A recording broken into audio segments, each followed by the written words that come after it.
असली लहंगा। मालापुर नाम के गांव में काजल अपनी सौतेली माँ नैना के साथ रहती थी। नैना लालची और बहुत स्वार्थी औरत थी। वो काजल से सारा दिन काम करवाती और खाने को रूखा सूखा ही देती। ऐसे काजल की जिंदगी कट रही थी। एक दिन काजल की सहेली मधु उसे अपनी शादी का कार्ड देने आई, मगर काजल के पास पहनने को एक भी ढंग का सूट न था। तो वो अपनी सौतेली माँ के पास गई और बोली, माँ, मेरी फ्रेंड ने मुझे शादी में बुलाया है, पर मेरे पास पहनने के लिए एक नया कपड़ा नहीं है। माँ, मुझे नए कपड़े लाने के लिए कुछ पैसे दे दो। क्या? यहाँ अभी तक मैंने अपने ऊपर एक रुपया खर्च नहीं किया है और तुम्हें पहनने के लिए नए कपड़े चाहिए। चल निकल यहाँ से। पर माँ, मेरे पास पहनने के लिए एक कपड़ा नहीं है। अब अगर एक और बार कपड़ों का नाम लिया ना तो मार खाएगी। शाम में जब काजल वही पुराने कपड़े पहनकर शादी में गई, तो वहाँ मधु के आए हुए और भी दोस्त थे। उन्होंने काजल का मजाक उड़ाना शुरू कर दिया और काजल बहुत उदास हो गई और गांव से दूर झरने के पास जाकर रोने लगी। भगवान, आपने मेरी माँ को अपने पास क्यों बुलाया? मैं अपनी सौतेली माँ के साथ बिल्कुल भी खुश नहीं हूँ। मुझे भी अपने पास बुला लो। मैं ऐसी जिंदगी जीकर क्या करूँगी जिसमें ना ही मुझे माँ का प्यार मिलता है और ना ही 2 वक्त का खाना। भगवान जी, कोई तो रास्ता निकालो। ये कहकर काजल रोने लगी कि तभी उसके पास एक बूढ़ी औरत आई और बोली, बेटी, क्या तुम मेरी मदद कर सकती हो? मैं झरने से अपने दोनों मटकों में पानी भर के ले जा रही थी कि मेरे कमजोर हाथ होने की वजह से मेरे हाथ से एक मटका गिर गया और टूट गया। बेटी, अब तुम मेरा दूसरा मटका मेरे घर तक ले जा सकती हो। ठीक है अम्मा, लाइए, मैं छोड़ाती हूँ आपको। और काजल उस बूढ़ी औरत का मटका उठाकर उसके घर छोड़ देती है। फिर बूढ़ी औरत उसे खाने के लिए खाना देती है। काजल बहुत ही उदास मन से खाना खाने लगती है। उसे इतना उदास देखकर वो बूढ़ी औरत उससे कहती है, क्या हुआ बेटी, तुम्हें खाना पसंद नहीं आया क्या? नहीं अम्मा, ऐसी बात नहीं है। ये खाना तो बहुत अच्छा है। काश ऐसा खाना मुझे रोज मिला होता, पर मेरी ऐसी किस्मत कहाँ। अच्छा अम्मा, अब मुझे जाना चाहिए। मेरी सौतेली माँ वरना मुझ पर बहुत गुस्सा होगी। ये कहकर काजल जाने लगती है। तभी वो बूढ़ी औरत कहती है, रुको बेटी, तुम बहुत ही अच्छी और समझदार हो। मैं तुम्हें अपनी मदद करने के बदले में कुछ देना चाहती हूँ। ये लो बेटी, ये मैं अपनी बेटी के लिए लाई थी, पर वो किसी हादसे में चल बसी। ये लहंगा तुम ले लो।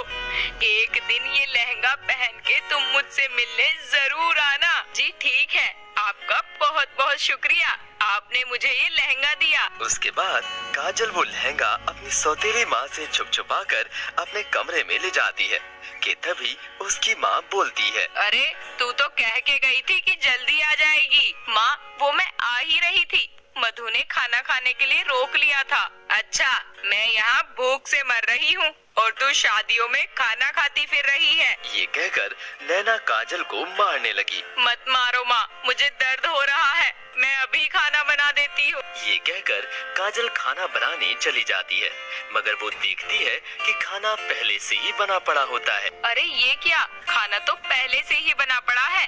अगर माँ ने बनाया होता तो वो मुझे ना कहती।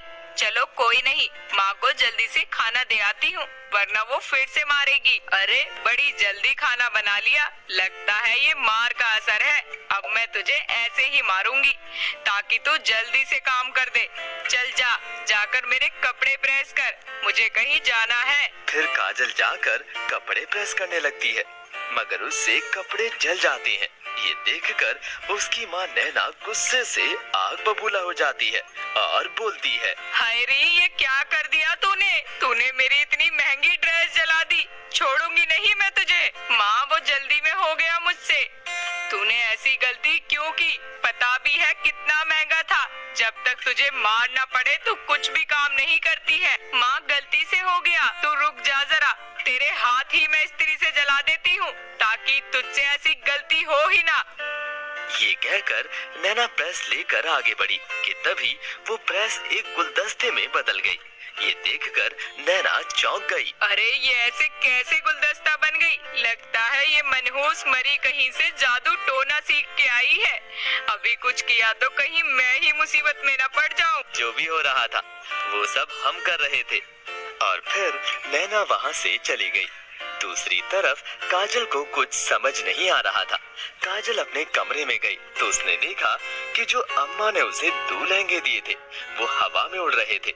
ये देखकर काजल हैरान रह गई और बोली, अरे ये क्या हो रहा है? ये लहंगे उड़ कैसे रहे हैं? कि तभी लहंगे में से आवाज आई, अरे हम जादुई लहंगे हैं और अभी तक तुम्हारे साथ जो भी हो रहा था वो सब हम कर रहे थे। आपका बहुत बहुत शुक्रिया। अगर आज आप दोनों नहीं होते तो पता नहीं मेरी सौतेली माँ मेरा क्या हाल करती। तुम चिंता मत करो काजल, हमारे होते हुए तुम्हारा कोई कुछ नहीं कर सकता। अच्छा काजल, तुम मांगो अगर तुम्हें कुछ चाहिए तो। मैंने बहुत दिनों से अच्छा खाना नहीं खाया है और मेरे कपड़े भी फट गए हैं, तो क्या तुम मुझे दूसरे कपड़े दे सकते हो? बस इतना ही काजल, ये लो। काजल के कहते ही पहले लहंगे में से कपड़े निकलने लगे और दूसरे में से खाना। अरे वाह, तुम दोनों तो सच में कमाल के हो। क्या तुम मेरा एक काम और कर सकते हो? हाँ काजल, बोलो। हमारे गांव के लोग बहुत ज्यादा गरीब हैं, तो क्या मुझे उनकी मदद करने के लिए कुछ पैसे दे सकते हो? सच में काजल, तुम बहुत अच्छी हो। हम तुम्हारी इस नेक काम में मदद जरूर करेंगे। फिर उन लहंगों में से ढेर सारे पैसे निकलते हैं। ये सब वहाँ खड़ी नैना भी चुपके से देख रही थी। अच्छा, ये सब कुछ इस जादुई लहंगे का कमाल है। ये करमजली तो सारा पैसा गरीबों में लुटाना चाहती है, पर मैं ऐसा कुछ नहीं होने दूंगी। फिर रात में नैना चुपके से वो लहंगे काजल के कमरे से चुराकर अपने कमरे में ले आती है और कहती है, अब मैं भी बहुत अमीर बन जाऊंगी। ए जादुई लहंगा, जल्दी से पैसों की बारिश कर दो। लेकिन पैसे निकलने की बजाय जादुई लहंगों में से 2 डंडे बाहर निकलते हैं और नैना को मारने लगते हैं। हाय, मर गई। कौन हो तुम लोग? फिर अगले दिन जादुई लहंगे काजल को सारी बात बताते हैं और कहते हैं, अब तुम्हें हमें पहनकर उस बूढ़ी औरत के पास जाना है। ओ हाँ, ये तो मैं भूल ही गई कि उन्होंने मुझे बुलाया था। फिर लहंगे को पहनकर काजल उस बूढ़ी औरत के पास जाती है कि तभी वो देखती है कि वहाँ एक परी खड़ी होती है। परी को देखकर काजल कहती है, अरे आप कौन हो और वो अम्मा कहाँ है? मैं वही परी हूँ जिसने तुम्हें जादुई लहंगा दिया था। उस दिन मैंने तुम्हारी सारी बातें सुन ली थी। देखो, भगवान पहले सबकी परीक्षा लेते हैं और बाद में सब ठीक कर देते हैं। जी परी जी, मैं अब समझ गई हूँ।